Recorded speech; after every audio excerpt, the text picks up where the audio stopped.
विनोद तावडे हेच राज ठाकरे यांना कदाचित अमित शहा यांच्या घरी घेऊन जाऊ शकतात। आपण पाहतोय राज ठाकरे यांची हीच गाडी आहे, म्हणजे गाड्यांचा ताफा या ठिकाणी तयार ठेवण्यात आलेला आहे आणि या बैठकीला अमित ठाकरे, जे.पी. नड्डा, राज ठाकरे आणि विनोद तावडे हे असू शकतात। देवेंद्र फडणवीस यांच्या अनुपस्थितीत ही बैठक होणार आहे हे देखील महत्त्वाचं आहे। पण कारण कोर कमिटीच्या बैठकीनंतर देवेंद्र फडणवीस यांनाच सगळे अधिकार दिल्याचं देखील सांगितलं जात होतं। म्हणजे महायुतीचा जो फॉर्म्युला आहे तो अजूनही निश्चित झालेला नाही।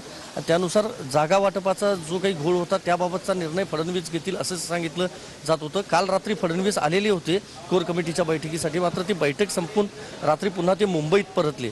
त्यामुळे विनोद तावडे हे पहिल्यांदा प्राथमिक चर्चा जी आहे ती करण्यासाठी राज ठाकरे यांच्याजवळ आले। तर हालचाली वाढलेल्या आहेत। हॉटेल ताज मानसिंगमध्ये आपण पाहतोय कुठल्याही क्षणी विनोद तावडे आणि राज ठाकरे हे दोघंही नेते बाहेर येऊ शकतात आणि ते थेट कदाचित अमित शहा यांच्याच निवासस्थानी जातील।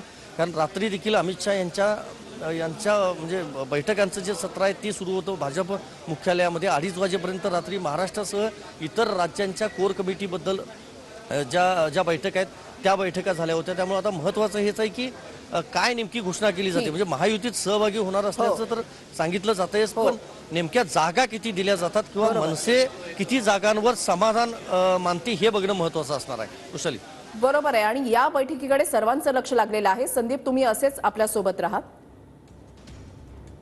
तर राज ठाकरे महायुतीमध्ये येणार का? तर राज ठाकरे आणि शहांची अगदी थोड्याच वेळामध्ये म्हणजे 12:30 वाजता भेट होणार आहे। विनोद तावडे सकाळी 11 वाजता राज ठाकरेंच्या भेटीसाठी ताज मानसिंग या हॉटेलमध्ये पोहोचलेले होते। राज ठाकरे कालपासून दिल्लीमधल्या हॉटेल ताज मानसिंगमध्ये मुक्कामी आहेत। मनसेला महायुतीमध्ये सहभागी करण्यासाठी हालचालींना आता चांगलाच वेग आल्याचं पाहायला मिळतंय। देवेंद्र फडणवीसांच्या अनुपस्थितीमध्ये शहा आणि राज ठाकरेंची बैठक होणार आहे।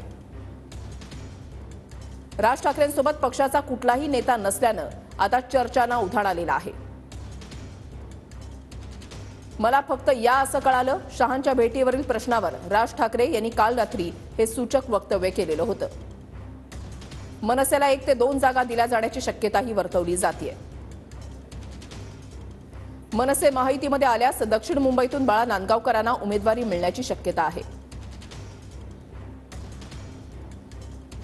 तर राज ठाकरे आणि अमित शहा यांची अगदी थोड्याच वेळामध्ये भेट होणार आहे आणि या भेटीमध्ये विनोद तावडे आणि जे.पी. नड्डा हे सुद्धा सहभागी झालेले असतील अशी माहिती मिळते। महत्त्वाचा मुद्दा म्हणजे हा की राज ठाकरे हे युतीमध्ये सहभागी झाल्यानंतर या लोकसभा निवडणुकांसाठी राज ठाकरे यांच्या मनसे या पक्षाला मनसेला नेमक्या किती जागा मिळणार अशी माहिती मिळते की दक्षिण मुंबईतून बाळा नांदगावकर यांच्या नावाची चर्चा त्या ठिकाणी आहे। दक्षिण मुंबईची जागा जी आहे ती राज ठाकरे यांच्या मनसेला जी आहे ती दिली जाऊ शकते, मात्र दक्षिण मुंबईसाठी भाजप आग्रही आहे। त्यामुळे नेमकं काय होतंय हे पाहणं महत्त्वाचं असेल। पुन्हा एकदा जाऊयात, संदीप राजगोळकर आमचे प्रतिनिधी आमच्या सोबत आहेत।